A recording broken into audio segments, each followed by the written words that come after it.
नमस्कार, आप सभी का स्वागत है और आप देख रहे हैं न्यूज़ 21। मैं हूं आपके साथ सोनम गुरु। तो चलिए शुरुआत करते हैं आज की खबर दोपहर की।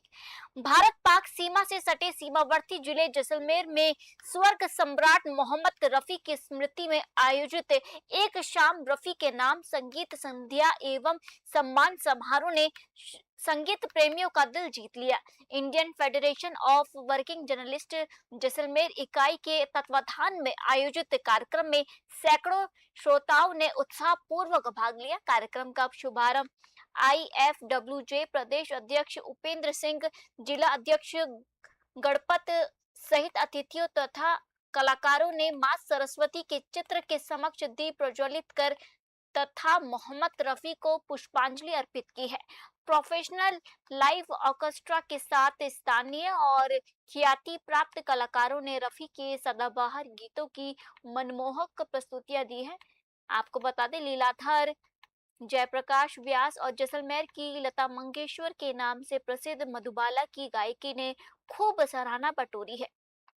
समारोह में महंत बल भारती महाराज कांग्रेस जिला अध्यक्ष अमरदीन फकीर सहित अतिथियों का सम्मान किया गया। प्रसिद्ध लोक कलाकार मोहन खान को उनके सांस्कृतिक योगदान के लिए 21,000 की सम्मान राशि देकर सम्मानित भी किया गया। आयोजन ने जैसलमेर की समृद्ध सांस्कृतिक विरासत को नई पहचान दी है। जैसलमेर से महेंद्र सिंह चौहान की रिपोर्ट। जिले में कानून व्यवस्था को और अधिक मजबूत बनाने के उद्देश्य से धौलपुर पुलिस प्रतिदिन सभी थाना क्षेत्रों में सघन पैदल गश्त कर अपराधियों और सामाजिक आपको बता दें असामाजिक तत्वों पर प्रभावी नजर बनाए हुए है। पुलिस अधीक्षक विकास सांगवन के निर्देश में चल रहे अभियान के तहत बाजारों, बस स्टैंड, रेलवे स्टेशन, धार्मिक स्थलों, स्कूल, कॉलेजों और संवेदनशील क्षेत्रों में नियमित गश्त की जा रही है। इस दौरान पुलिस संदिग्ध व्यक्तियों से पूछताछ करने के साथ व्यापारियों और आमजन से संवाद स्थापित कर उनकी समस्याएं भी सुन रही है। साथ ही साइबर अपराध, महिला एवं बाल सुरक्षा तथा कानून व्यवस्था को लेकर लोगों को जागरूक किया जा रहा है। SP विकास सांगवान ने कहा कि पुलिस का लक्ष्य केवल अपराध होने पर कार्रवाई करना नहीं, बल्कि अपराधों की रोकथाम कर सुरक्षित माहौल सुनिश्चित करना है। धौलपुर पुलिस ने नागरिकों से अपील की है कि किसी भी संदिग्ध व्यक्ति या गतिविधि की सूचना तुरंत नजदीकी थाने या पुलिस कंट्रोल रूम के हेल्पलाइन नंबरों पर दे। सूचना देने वाले की पहचान पूरी तरह गोपनीय रखी जाएगी। धौलपुर से संजय कसाना की रिपोर्ट।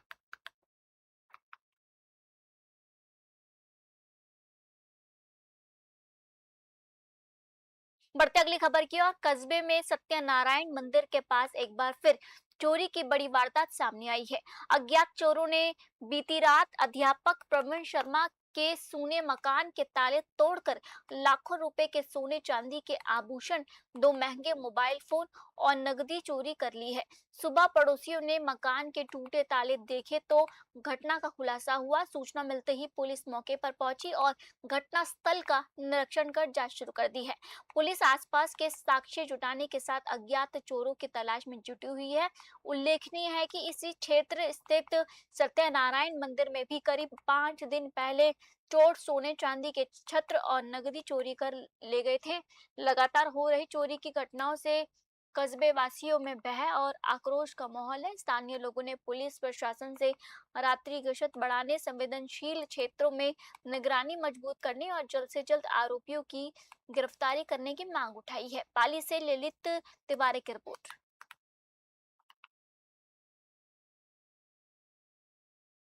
शहर में आवारा सांडों की बढ़ती संख्या लोगों के लिए गंभीर समस्या बनती जा रही है। दिन रात भूखे प्यासे सड़कों पर घूम रहे सांड राहगीरों के हाथों में थैले या अन्य सामान देखकर कई बार हमलावर हो जाते हैं। शाम होते ही मुख्य मार्गों, चौराहों और गली मोहल्लों में बड़ी संख्या में सांडों का जमावाड़ा लगा रहता है। आपस में लड़ते सांडों के कारण वाहन चालकों और राहगीरों को हर समय दुर्घटना का खतरा बना रहता है। कई लोग इनके चपेट में आके गंभीर रूप से घायल हो चुके हैं, जबकि कुछ मरणोत्तर अवस्था तक पहुंच गए हैं। लगातार बढ़ रही इस समस्या से शहर वासियों में भय और नाराजगी है। स्थानीय लोगों ने प्रशासन से आवारा पशुओं के स्थायी प्रबंधन की मांग उठाई है। नागरिकों को उम्मीद है कि एसडीएम अमित कुमार वर्मा इस गंभीर समस्या का शीघ्र समाधान कर शहर वासियों को राहत दिलाने के लिए प्रभावी कदम उठाएंगे। बाड़ी से आशीष शर्मा की रिपोर्ट।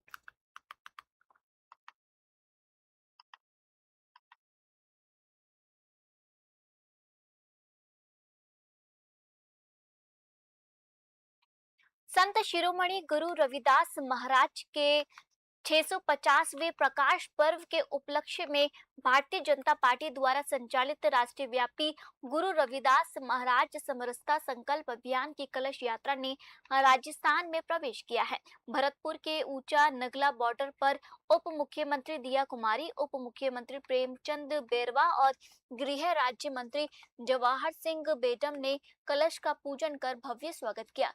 29 जुलाई को वाराणसी स्थित संत रविदास की जन्मस्थली सीर गोवर्धनपुर से शुरू हुई ये यात्रा विभिन्न राज्यों से होते हुए राजस्थान पहुंची। उप मुख्यमंत्री दिया कुमारी ने कहा कि ये यात्रा गांव गांव और डाड़ी डाड़ी पहुंचकर सामाजिक समरसता, समानता और जातिगत भेदभाव समाप्त करने का संदेश देगी।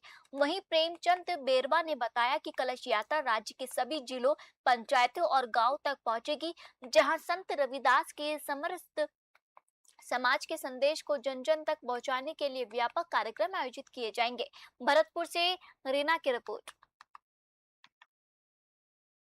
जालोर जिले के आहोर उपखंड क्षेत्र के पंचानावा गांव में कृषि भूमि को लेकर चल रहे विवाद में प्रशासन ने उच्च न्यायालय के आदेश की कड़ाई से पालना करते हुए बड़ी कार्रवाई की है। हाईकोर्ट के आदेश पर नायब तहसीलदार गेनाराम मीणा, आहोर थानाधिकारी करण सिंह और प्रशासक बलराम देवासी भारी पुलिस बल और प्रशासनिक जाब्ते के साथ मौके पर पहुंचे। प्रशासन ने पैमाइश करवा के भूमि का सीमांकन किया और मौके पर मौजूद सीता देवी को उनकी कानूनी भूमि का कब्जा सुपुर्द किया। आहोर से संजीव कुटिल की रिपोर्ट। इसमें पहले ये जो खसरा नंबर है 178/150 जो सीता देवी भाई मोहनलाल के नाम से दर्ज है, और इसके पड़ोस में खसरा नंबर 150 है, वो गणेशाराम भील के नाम से है, जिसमें कब्जा इस गणेशाराम भील के पास था 178/150 का। तो उसकी इन्होंने 183B के तहत तहसीलदार कोर्ट में इन्होंने दावा किया था। उसका फैसला होकर के इनको बेदखल करने के आदेश हुए थे। उस आदेश की पालना में फिर आदेश की पालना नहीं होने पर ये सीता देवी द्वारा माननीय न्यायालय उच्च न्यायालय जोधपुर में रिट दायर की, उसमें भी डायरेक्शन दिए गए कि इनको कब्जा दिलाया जाए। तो उस दोनों हाईकोर्ट तहसीलदार के कोर्ट और हाईकोर्ट के आदेश की पालना में इनको कब्जा सुपुर्द करने के लिए आए थे। तो मौके पे नाप चौक करके और इनके बीच की माट कायम करके धोरा लगा दिया है, और कृषि भूमि जो खाली है उस पर इनको कब्जा आज की तारीख में सुपुर्द किया गया है। बाकी शेष जो इनके मकान बने हुए हैं, टाका बना हुआ है, सोलर प्लेट लगी हुई है और ट्वेल खोदा हुआ है, और इनके पशु वगैरह बाड़े में बंधे हुए और इनके घर का कोई सदस्य मौजूद नहीं है। तो इनको 15 दिन का समय दिया गया है कि 15 दिन में आप ये सारा अपना सामान वगैरह सारा हटा दे, आपका कंस्ट्रक्शन वगैरह है वो अपने सामान वगैरह ले जाए। उसके बाद में हम और अगर आपने खुद ने फिर ये नहीं किया तो हम फिर 15 दिन बाद में वापस ये इनको कब्जा सुपुर्द करने के लिए जो ये पक्का निर्माण है उसको हटा करके इनको संपूर्ण कब्जा सुपुर्द करेंगे। चारभुजा थाना क्षेत्र में वर्ष 2019 में हुई डकैती के बहुचर्चित मामले में अपर जिला एवं सत्र न्यायालय ने 3 आरोपियों को दोषी ठहराते हुए 7 वर्ष के कठोर कारावास की सजा सुनाई है। मामले में देवपुरी ने 13 मार्च 2019 को रिपोर्ट दर्ज कराई थी कि रात में मुंह ढक बदमाशों ने घर में घुसकर उनके और उनकी पत्नी के साथ मारपीट की, नगदी, मोबाइल, सोने चांदी के आभूषण तथा करीब 5 किलो चांदी का सामान लूट लिया। पुलिस ने अनुसंधान के बाद मनाराम, शंकर सिंह, मीणाराम, घासी सिंह, नंगा और सिंगाराम के विरुद्ध आरोप पत्र पेश किया। सुनवाई के दौरान अपर लोक अभियोजक गोपाल कृष्ण जाट ने 15 गवाह और 35 दस्तावेज अदालत में प्रस्तुत किए। जिला एवं सत्र न्यायाधीश सुनील कुमार ओझा ने मनाराम, शंकर सिंह और घासी सिंह को दोषी करार देते हुए प्रत्येक को 7 वर्ष के कठोर कारावास, 5,000 अर्थदंड तथा जुर्माना नहीं भरने पर 1 माह के अतिरिक्त कारावास की सजा सुनाई है। 4 भुजा से ब्यूरो रिपोर्ट।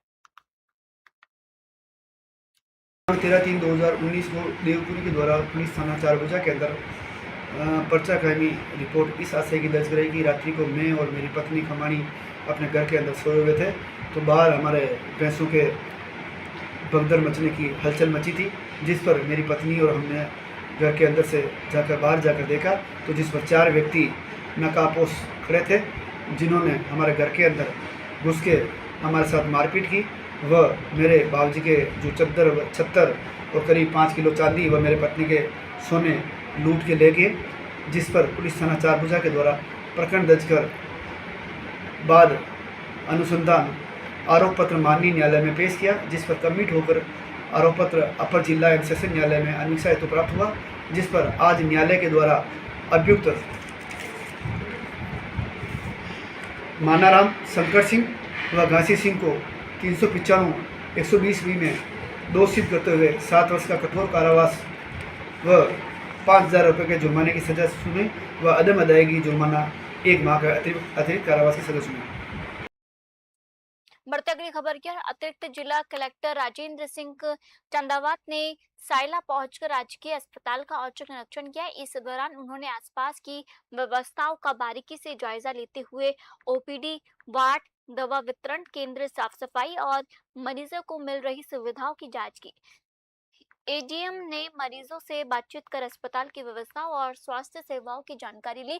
निरीक्षण के दौरान उन्होंने अस्पताल प्रशासन और संबंधित अधिकारियों को व्यवस्थाओं में सुधार, बेहतर साफ सफाई और मरीजों को समय पर सुविधाएं उपलब्ध कराने के निर्देश दिए। इस दौरान सायला एसडीएम सूरजभान बिश्नोई भी मौजूद रहे। एसडीएम ने अधिकारियों को समयबद्ध तरीके से सुधारात्मक कदम उठाने के निर्देश दिए।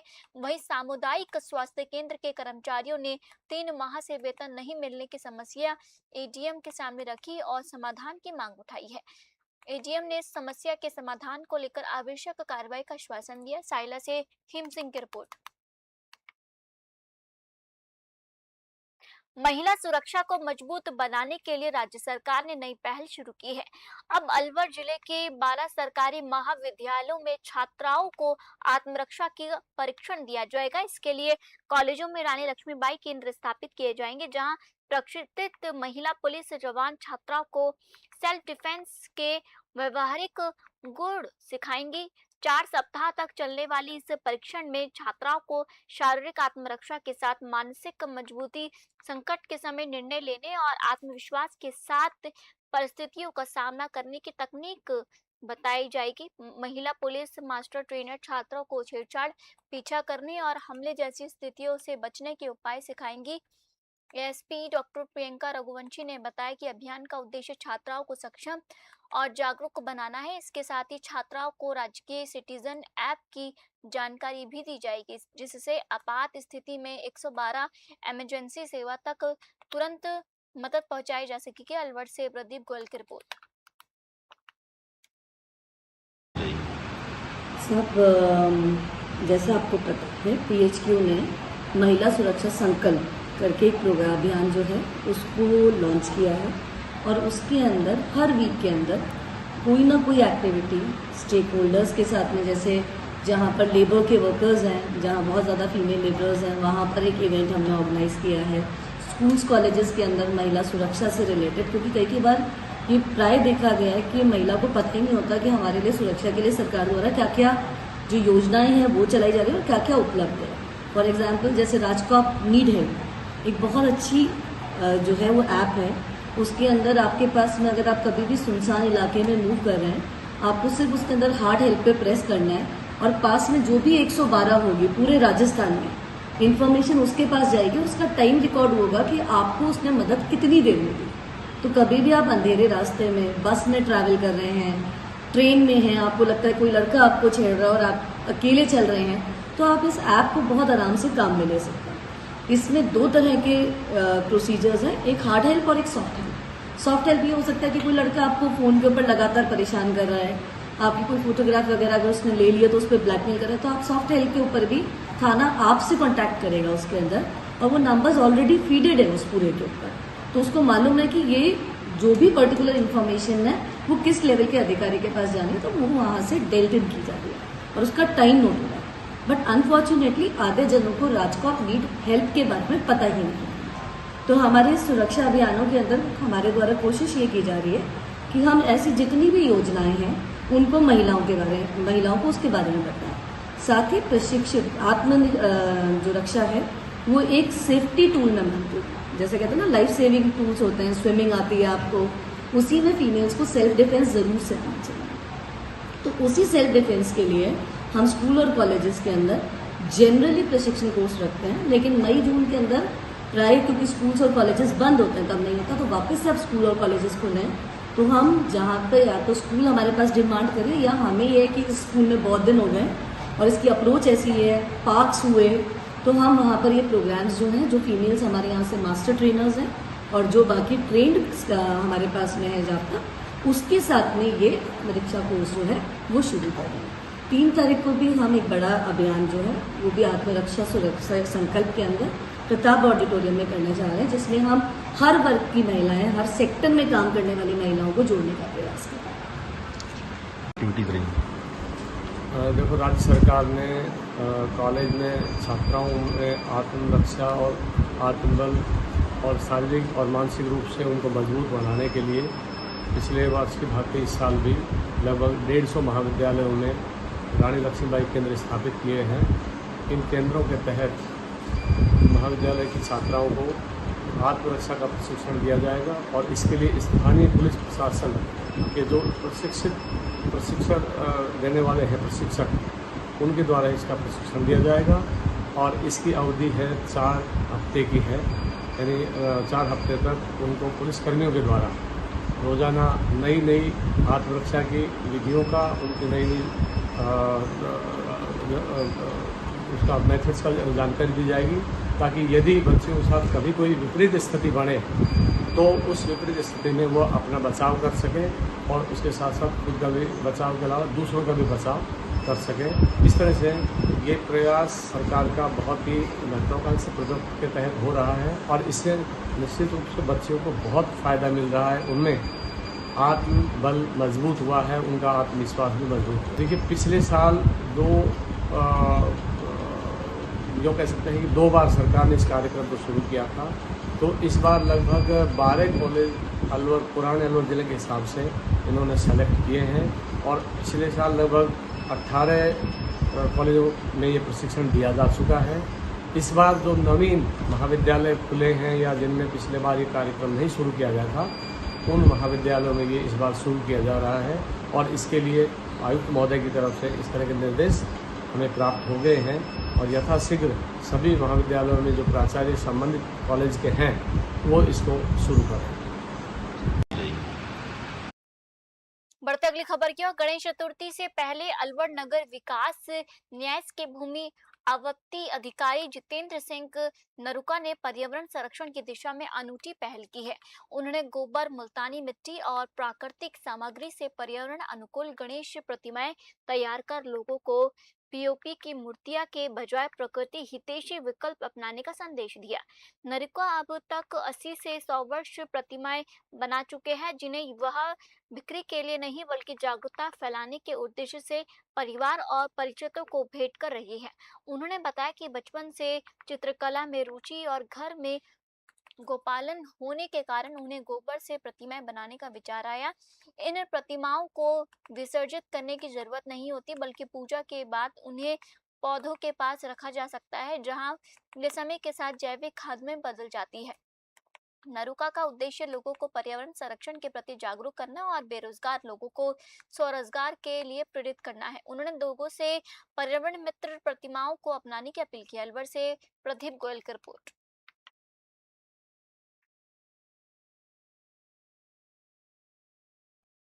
पर्यावरण को बचाने के लिए गणेश जी की मूर्ति जो कि गोबर से बनाई गई थी, हमारे साथ यूआईटी के अधिकारी जितेंद्र नरकर जी हैं, जिन्होंने अपनी लगन से ये मूर्ति तैयार की थी।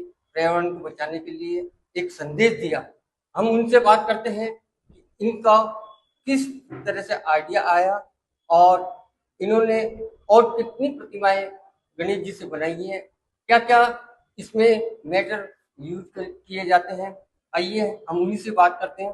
सर, सबसे पहले आप ये बताइए कि आपको ये आइडिया कहाँ से आया? देखिए, बचपन में चित्रकारी का शौक रहा है और अब परिवार में जो है वो पालन किया जाता है। तो गाय का जो गोबर है उस सड़कों पे ना बिखरे, उसको अपशिष्ट के रूप में ना लेके, हमारी संस्कृति में तो उसे बेहद पवित्र माना गया है और हमारे धार्मिक अनुष्ठानों में उसका एक अलग ही महत्व रहा है। तो इसी सोच के साथ में हमने इन प्रतिमाओं को बनाना शुरू किया और फिर उन पर चित्रकारी भी की, क्योंकि चित्रकारी का पुराना शौक रहा है। तो फिर हमारे विचार आया कि प्रतिमाओं को हम विसर्जित करते हैं तो किसी जलराशि में, झील में या नदी में डाल आते हैं त्योहार के बाद में। इन प्रतिमाओं की विशेषता ये है कि इनको आपको विसर्जित करने की आवश्यकता नहीं है।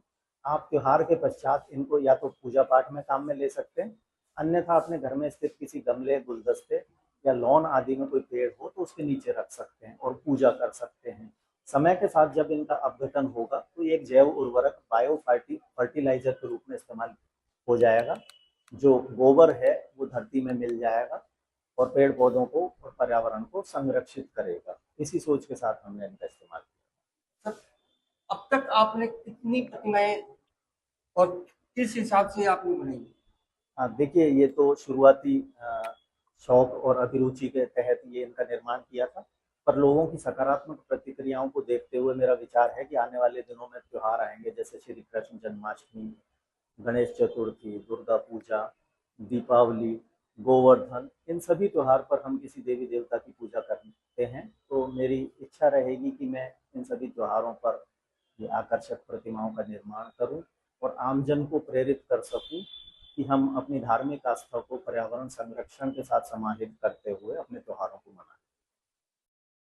ये इसमें गोबर के साथ साथ और कितने आपने मटेरियल? इसमें गोबर के साथ में थोड़ा चिपकाने वाला पदार्थ, मुल्तानी मिट्टी, कुछ लकड़ी का बुरादा आदि भी मिलाया जाता है ताकि ये थोड़ी मजबूत हो सके और इनमें फिनिश अच्छी आ सके।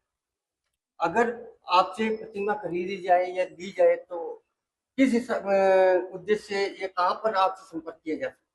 देखिए, मेरा अभी इनका क्रय विक्रय का विशेष विचार नहीं है। अभी तो मैं अपनी सृजनात्मकता के लिए इनका निर्माण कर रहा हूँ। मेरी कोशिश रहेगी कि आमजन इनका स्वयं निर्माण कर सके, या जो लोग कम पढ़े लिखे हैं, किसी रोजगार में नहीं है, वो इस छोटे से रोजगार को शुरुआत कर सकते हैं। तो यही मेरी कोशिश है। आप एक अधिकारी यूआईटी के हो, आप किस तरह से समय निकाल सकते हैं? देखिए, जब आपका कोई शौक या अभिरुचि होती है तो उसके लिए समय निकल ही जाता है। दुनिया में सभी लोगों के लिए एक दिन में 24 घंटे होते हैं और अलग अलग लोग अलग अलग शौक को पूरा कर लेते हैं। इसी तरह मैं भी अपने दफ्तर से जाने के बाद में और अवकाश के दिनों में इस काम को कर लेता हूँ। शौक के लिए समय की कभी कमी नहीं। इनका साफ तौर से कहना है कि मेरी एक शौक है ये, जिससे मैं पर्यावरण की रक्षा कर सकूं और एक संदेश दे सकूं। आने वाले समय में जो व्यक्ति हैं वो गोबर का इस्तेमाल करें और पर्यावरण की रक्षा करें। बढ़ते अगली खबर की ओर। शहर की माताभर रेंज में खानों के बीच से गुजरने वाले आम रास्ते को लेकर विवाद गहरा गया है। ग्रामीणों ने खान संचालकों पर सड़क के नीचे अंडर कटिंग कर खनन करने का आरोप लगाया, जिससे रास्ता कमजोर होकर धंसने का खतरा पैदा हो गया है। ग्रामीणों की शिकायत पर खनिज विभाग ने कार्रवाई करते हुए सड़क के दोनों ओर 10 मीटर क्षेत्र में खनन कार्य पर तत्काल रोक लगा दी है। ग्रामीणों ने एसडीएम को ज्ञापन सौंपकर अवैध खनन रोकने और रास्ते को सुरक्षित करने की मांग उठाई है। उनका कहना है कि काल लवानाड़ा से माताभर जाने वाले ये मार्ग कई गांवों के लिए प्रमुख आगमन का रास्ता है। खनिज विभाग की टीम ने मौके पर पहुंचकर स्थिति का जायजा लिया और खान संचालकों को सड़क किनारे खनन नहीं करने के लिए पाबंद भी किया। वहीं खान संचालकों ने एक दूसरे पर अवैध खनन के आरोप लगाए। ग्रामीणों ने प्रशासन से रास्ते की अस्थायी सुरक्षा और दोषियों पर कार्रवाई की मांग उठाई है। मकराना से ब्यूरो रिपोर्ट। भारत पाक अंतर्राष्ट्रीय सीमा से सटे गांव भुटीवाला मार्ग पर दुकानदारों से लूट की घटनाओं के बाद पुलिस और ग्रामीण सतर्क हो गए हैं। दुकानदारों का आरोप था कि रात में घर लौटते समय कुछ युवक उन्हें रोककर लूट की वारदातों को अंजाम दे रहे हैं। मामले की गंभीरता से लेते हुए थानाधिकारी सीर कौर के नेतृत्व में क्षेत्र में गश्त बढ़ा दी गई है। वहीं बीती रात ग्रामीणों ने भी सड़क पर निगरानी शुरू की और छिपे हुए एक नाबालिग सहित एक युवक को पकड़कर पुलिस के हवाले कर दिया। थाने में मौजूद एसआई जमशेर खान और कांस्टेबल महावीर ने ग्रामीणों के सहयोग की सराहना करते हुए मिलजुल कर अपराधों पर रोक लगाने की अपील की है। पुलिस अधिकारियों ने कहा कि आमजन पुलिस को अपना मित्र समझे और आसपास किसी भी संदिग्ध गतिविधि की जानकारी तुरंत हेल्पलाइन या पुलिस को दे ताकि समय रहते कार्रवाई की जा सके। श्रीकरणपुर से अमित धवन की रिपोर्ट।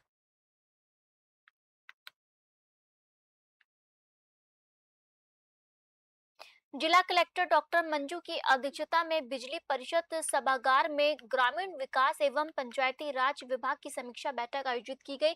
बैठक में जिला परिषद के मुख्य कार्यकारी अधिकारी विनय पाठक सहित जिले के सभी विकास अधिकारी और संबंधित विभागीय अधिकारी मौजूद रहे।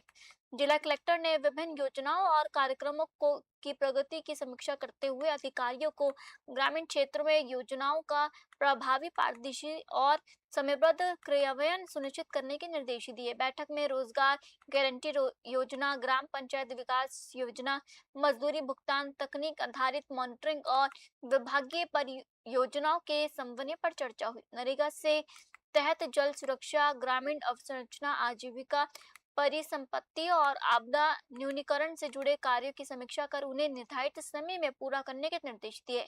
इसके अलावा स्वच्छ भारत मिशन, प्रधानमंत्री आवास योजना, स्वामित्व योजना, एमपी लैंड, एमएलए लैंड सहित अन्य योजनाओं की प्रगति भी जांच की जाएगी। कलेक्टर ने लंबित प्रकरणों के शीघ्र निस्तारण और जवाबदेही के साथ कार्य करने पर जोर दिया। चित्तौड़गढ़ से ब्यूरो रिपोर्ट। कृषि विज्ञान केंद्र शाहपुरा की ओर से हरियाली राजस्थान अभियान के तहत ग्राम ढिकोला स्थित श्री राम नंदी गौशाला में सघन वृक्षारोपण कार्यक्रम आयोजित किया गया। कार्यक्रम में पर्यावरण संरक्षण का संदेश देते हुए बड़ी संख्या में पौधे लगाए गए और ग्रामीणों को इनके संरक्षण का संकल्प दिलाया गया। कृषि विज्ञान केंद्र के उद्यान वैज्ञानिक डॉक्टर राजेश जुलवानिया ने अभियान की जानकारी देते हुए लोगों से अधिक पौधे लगाने और नियमित देखभाल करने की अपील की है। वहीं पशु वैज्ञानिक डॉक्टर हीरालाल बुग्याला ने वर्षा ऋतु में पशुओं की देखभाल, रोगों से बचाव व संतुलित आहार को लेकर महत्वपूर्ण जानकारी दी। कार्यक्रम में राजकीय कृषि महाविद्यालय फूलिया कला के चतुर्थ वर्ष के छात्र छात्राओं ने भी उत्साह के साथ पौधारोपण किया। गौशाला सचिव लक्ष्मण खारोल सहित ग्रामीणों ने अभियान में भाग लेकर पर्यावरण संरक्षण के प्रति अपनी जिम्मेदारी निभाने का संकल्प लिया। कार्यक्रम के अंत में लगाए गए पौधों की देखभाल का संकल्प दिया गया। शाहपुरा से द्वारका प्रसाद की रिपोर्ट। राज्य सरकार के विशेष अभियान के तहत धौलपुर पुलिस जिले भर में महिलाओं और बालिकाओं को सुरक्षा, कानून और अधिकारों के प्रति जागरूक करने का अभियान चला रही है। आपको बता दें, पुलिस अधीक्षक विकास सांगवान के निर्देश में थाना क्षेत्रों की पुलिस टीमें स्कूलों, कॉलेजों और शिक्षण संस्थानों में जागरूकता कार्यक्रम आयोजित कर रही है। अभियान के दौरान छात्राओं को महिला सुरक्षा कानून, हेल्पलाइन सेवाएं, साइबर अपराध से बचाव, सोशल मीडिया के सुरक्षित उपयोग और आत्मरक्षा के उपयोगों की जानकारी दी जा रही है। पुलिस अधिकारियों ने छात्राओं को छेड़छाड़, उत्पीड़न, साइबर ठगी या किसी भी अपराध की स्थिति में तुरंत पुलिस सहायता लेने के लिए प्रेरित किया। इसके साथ ही विद्यार्थियों को नशे के दुष्प्रभाव, बाल अपराधों की रोकथाम, यातायात नियमों और सामाजिक सौहार्द के प्रति भी जागरूक किया जा रहा है। एसपी विकास सांगवान ने कहा कि जागरूकता से कानून व्यवस्था मजबूत होती है और महिलाओं व बालिकाओं को सशक्त बनाने में मदद मिलती है। उन्होंने बताया कि ये अभियान जिले भर में लगातार जारी रहेगा। धौलपुर से संजय कसाना की रिपोर्ट। फिलहाल आज के बुलेटिन में इतना ही और आप देखते रहिए न्यूज़ 21। जय हिंद।